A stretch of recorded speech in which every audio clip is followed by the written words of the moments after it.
the man who changed the game for digital creators everywhere, the ultimate innovator, Jimmy Donaldson, AKA MrBeast. Thank you for having me, everybody. It's an honor to be here. Terry, thank you for the nice introduction, man. I appreciate it. Thank you, too. So the special thing about this talk is it isn't just Terry. It's not just me. But we also have another special guest for you guys. We brought arguably the biggest streamer to ever exist, iShowSpeed. Send him on out. Welcome to my family.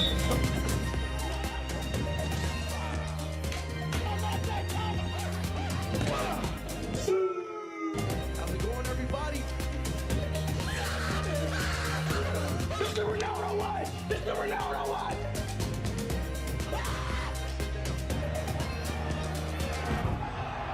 Everything is real, man. We finally in Brazil. I won the Ballon d'Or, bro. Oh my God. Love y'all boys. I love you so much. All right. Have a seat, guys, have a seat. You are looking at two of the most famous people on earth, period. These guys are kings at what they do. But let's talk about the journey, man. I mean, it's a little bit, we see where you are right now, but everybody wants to know, how did you get here? What were the things that you did just to get to this point? I'm gonna start with you, Jimmy. Yeah, well, it's like me asking you guys, how did you get where you are? Summarizing it at a high level, let me think. Basically, you know, I spent my teenage years really obsessing over what is it that makes people want to watch a piece of content? Why do certain pieces of content get hundreds of millions of views? And I just kind of studied virality and obsessed over how do I make a piece of content that people, no matter where they are in the world, they would enjoy it. And that's kind of what, at a high level, I spent a decade of my life doing. And, you know, it kind of started off with me when I was younger. I counted to 100,000. I just sat at a computer, counted for 40 hours straight.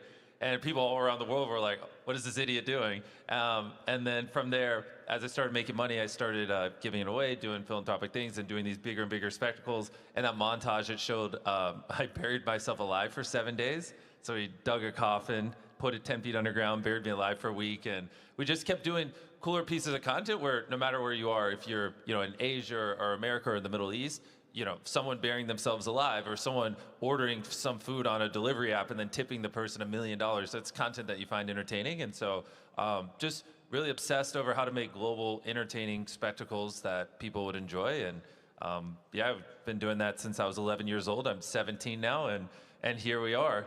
And then also Speed, I mean, he has an equally crazy story. I mean, this guy can't go anywhere without a horde of people following him.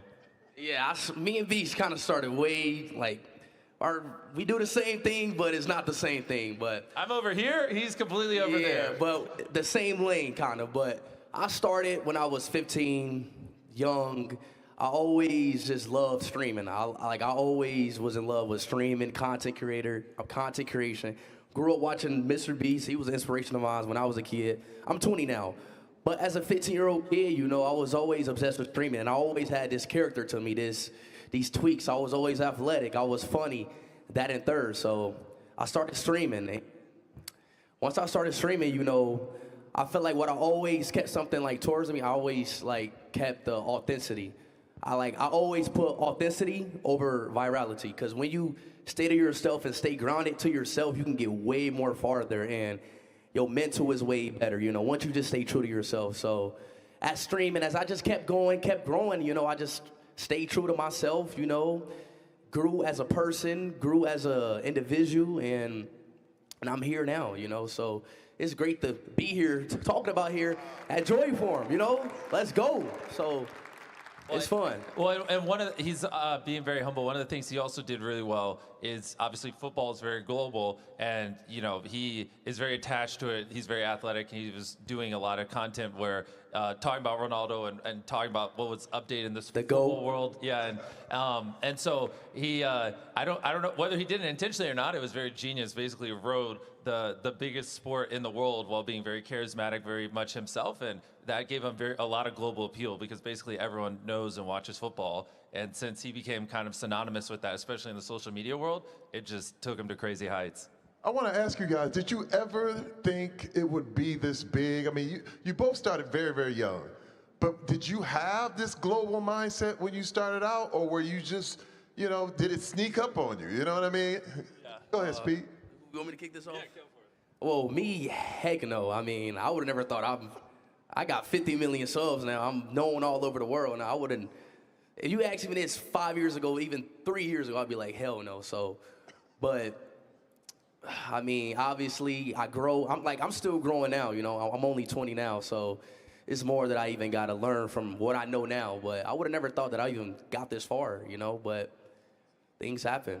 How about you, Jimmy? Yeah, well, that's what's fun is I was in a similar boat as him. I started blowing up in my late teenage years, and so it's funny seeing him because he's still 20. I remember back when I was 20 years old, and so I just have more years on the table than he does. But yeah, when I started when I was 11, I was just like, oh, I want to be able to provide for my mom. Like that would make me elated. Yeah. Now I have like 500 employees and we're scaling rapidly, and it's definitely crazier than I ever could have imagined. And but the crazy thing is, it's just social media platforms are just growing year over year, and as they get bigger, so do our audiences because we're the largest creators, and so it's pretty wild. Like, you know, if you think about it, 20 years ago, there wasn't like a TV show that people all across the world watched. There wasn't like every country has its own TV networks and stations, and you know, so it wasn't really possible to have, you know, this much reach where. You know, an average one of our videos will get 250, 300 million views. So you grab 33 random people anywhere on the planet, and on average, one of them has seen our newest video, which is kind of crazy when you think about it. But that just wouldn't have existed decades ago because there was no media and there was no channel where that could happen. And so that's the beauty of social media is like a website like YouTube. They're probably at 2.5 billion monthly users now. So, you know, that's over a third of the world, or around a third of the world.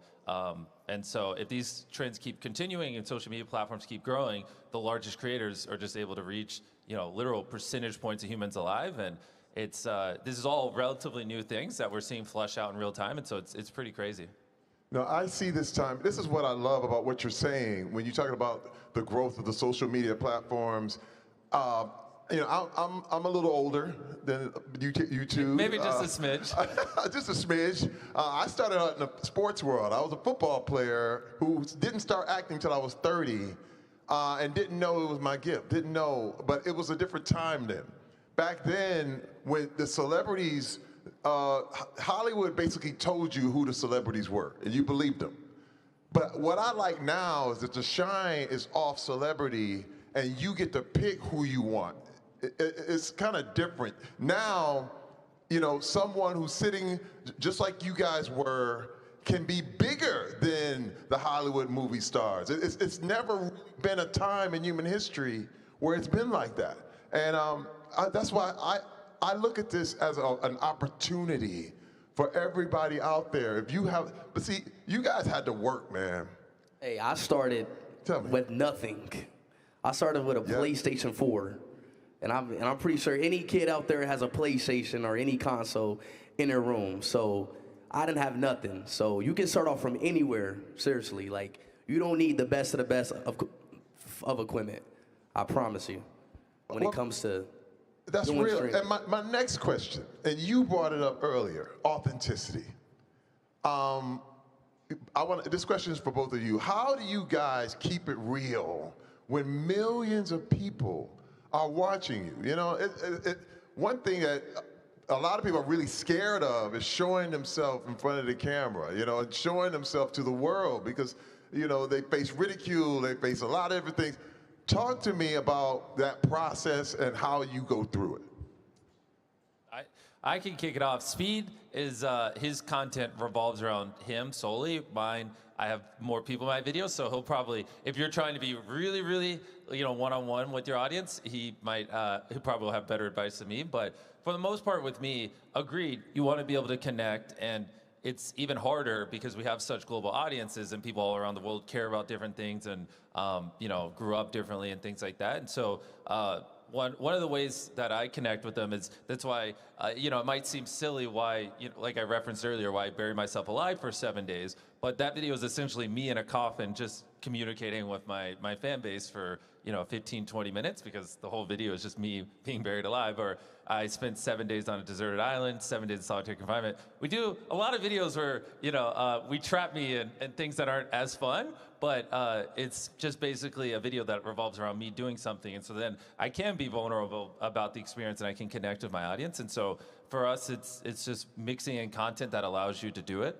And it is very important because that is the appeal of social media. Is it's not, Speed's not playing a scripted character, he's being himself. So people, like I see some little kids over here, they probably watch Speed stream, and so, they know him like they know their friends. They probably arguably know Speed better than they know their friends just because they've seen him talk more, they've watched him more, and they've heard him speak more, they know more about him. And that's kind of the appeal. If you're not being authentic, people can tell. Like you can't hide it. Like he probably has, I'm just making up a number, but over 10,000 hours of him talking on the internet. Like if he was trying to be someone he's not, people would have noticed, they would have seen a bunch of inconsistencies, and then it just destroys the allure of it. Yeah, I mean, like the thing with me, I'm 24/7 talking with my fans. I'm a streamer, so I got the chat literally attached to my pan, looking at chat 24/7, talking to them, inside jokes.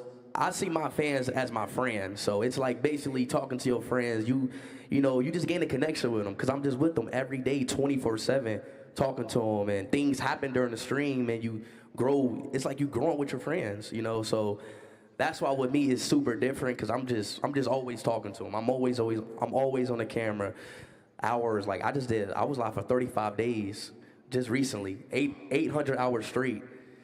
So yeah, he did a live stream where he went to every state in America, didn't stop streaming for 35 days. He streamed when he was sleeping, everything for 35 days straight.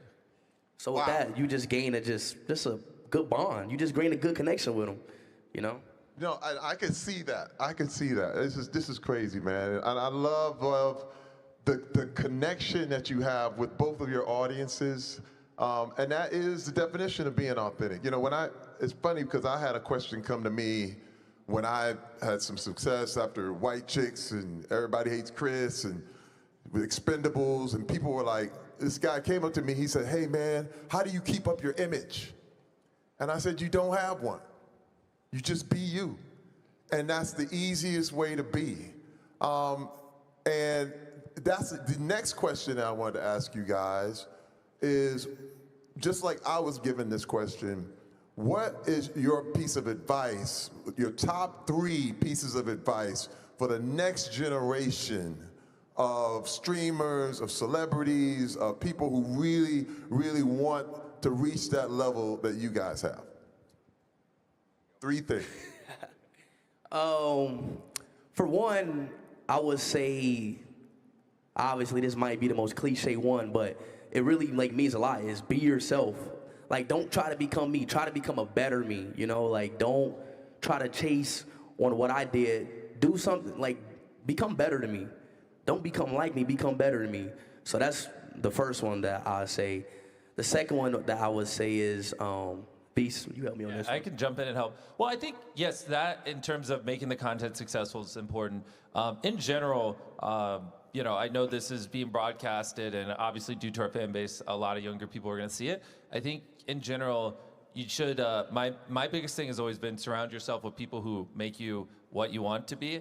Obviously if you spent, the next year, a couple hours a day with me and Speed, you would naturally be infinitely more successful as a content creator. You don't have that ability, but who are the people, the people who go to your school or in your friend group that you can surround yourself with that will push you to be the version of you that, would actually be successful in that? So really, if your closest friends, don't care at all about social media or being successful in that regard, then the probability of you succeeding is infinitely lower. So I would start with who are you around? What kind of stuff are you consuming? And then when you do get into creating content, find something that you deeply enjoy because if you look at the data, the #1 most coveted job in developed societies is people want to be a YouTuber. That is just like, 20 years ago, like in the West, it was they wanted to be an astronaut or this or that. Now they just want to be a YouTuber. It's like it crushes every other job by a mile. And so many tens of millions of people are gunning for it. And the reality is, like, I mean, it took him years, it took me decades to make, or over a decade to make it. And if you don't love it, you're going to quit way before you even make it. So it's something that you got to fall in love with, and you got to put your all into it. You got to be very determined because there's millions of other creators that's trying to do the same thing. So if the thought of you doing it for 10 years before anyone potentially watching you, which is a real scenario for a lot of people, makes you want to vomit and scares you away, then it's probably not for you. But if you hear that and you go, well, I love doing it, and this is what I'm deeply passionate about, and in my case, when I was 11, I was like, I'm going to become a YouTuber or I'm going to die trying. Those are the only two outcomes. You kind of need that level of stubbornness because to make content that people watch, it has to be better than what's out there, and it's going to take you many years to develop those skills. So if you have people around you who push you, who make you better, who are also obsessed, and you're making content that you deeply enjoy making, and you're fine with doing for a very long time without anyone watching, you at least have the guardrails to achieve success, in my opinion. Wow, this is good. Was that two? Or we got one more left? His third one, we'll make his the third one. We got one more piece of advice left. All right, let's get one more out of Speed.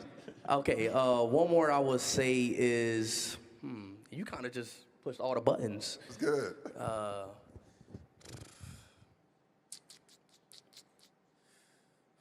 Terry, putting him on the spot. I got another question. Put me on the spot because he kind of like really like generalized it, like to a point. But another one that I could say is, when it gets hard, it's going to get hard. It's definitely going to get hard, and it's going to be a point where nothing's growing. It might be a point where you have no viewers. I started off with no viewers. So when you get to that point, that wall, like that wall breaker, it happens to everybody, every creator out there who wants to do this. You just got to push through that, try something new, and keep going. You got to find a new lane. So I started off with 0 viewers, 1 viewer, but I kept going. So, to allude to the point that you just brought up about it being hard, one thing, I'm going to add this question because it's not on the list, but, the thing about social media is that it can be unforgiving. And what I mean is the comments. Everybody, you see the comments, you hear the comments. How have you guys dealt with really, bad treatment or comments or, things that can really affect your mental health? This is one thing that I want to bring up, especially with young streamers and different things. How have you guys dealt with naysayers or what you call haters? I mean, it got to me to a point early in my career. I wasn't used to it, but at the end of the day, you're on the internet, and people are going to say whatever they want about you. People are going to say whatever. They can say whatever about you because you put yourself on the internet. You put yourself in them shoes. But as growing on the internet and streaming for like the past 5 years, I gotten better at it. But I just tuned to like realize that people are gonna whatever. You can do the best thing in the world, and somebody will still nitpick or say anything bad about that. So what I just started to realize is just, you just got to keep going. You can't listen to it. It don't. MrBeast. Yeah, no, I mean, I'll echo on what he's saying and do a +1. And the way I like to view it is exactly what he said.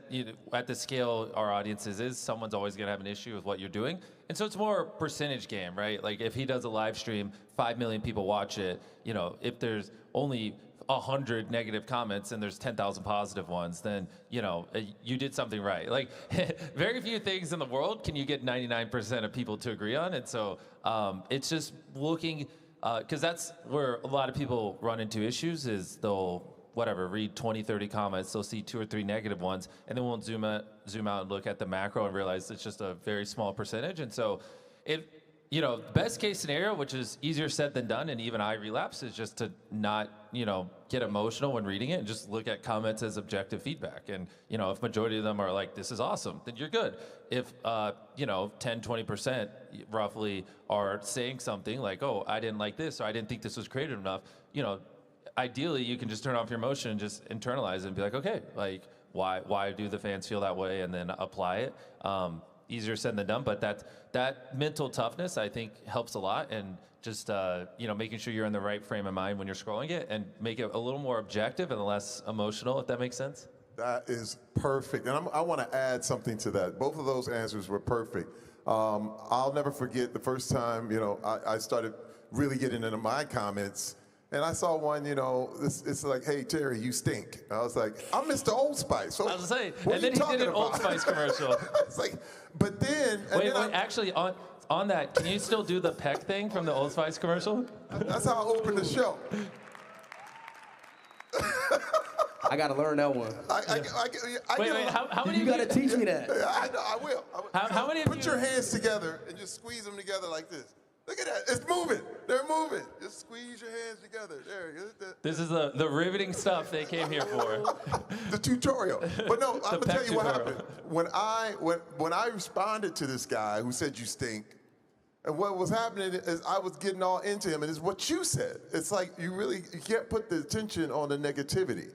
And I got another comment that said, hey, Terry, you know, we love you, and you never answer us back, but you always answer when people say bad stuff to you. And that really affected me. And I realized that. Yeah. I was like, I'm always, I said, now I have to respond to people who like me and really do what I do for them, you know? And that changed my whole frame of mind. It made my experience on the internet a lot better. So that's just me right there. I have another question for you guys. Man, everything is changing so fast. When we look at the internet, you look at AI, you look at, man, 1 minute, you know, everything's primitive. The next minute, you can shout a prompt into a microphone and the images come out jumping and screaming. How are you ready for the new changes? How are you gonna reinvent yourself? Talk to me a little bit about the future of this game. Yeah, I mean, that's a fun one. Obviously, everyone sees it. Things are developing very fast. I think in our cases, I think it'll push people more towards authentic content, because I think I saw recently that the amount of AI-written articles past the amount of human-written articles dropping, and it's growing exponentially. But in the terms of content, as more and more of this stuff that's just trained on models drops, people are going to look more for the authentic stuff. And the beauty of creators like us is we have a long-term brand we built over time, where people know that they can trust our videos and they can rely on them, and it's great content. It's just like, you know, when animation came around, it didn't destroy Christopher Nolan films. You know, we still love them. They're still some of the highest grossing movies ever. And so I think it'll be the same case here, and push people for more authentic, real content. Yeah, because people will always want the real stuff over the fake stuff at the end of the day.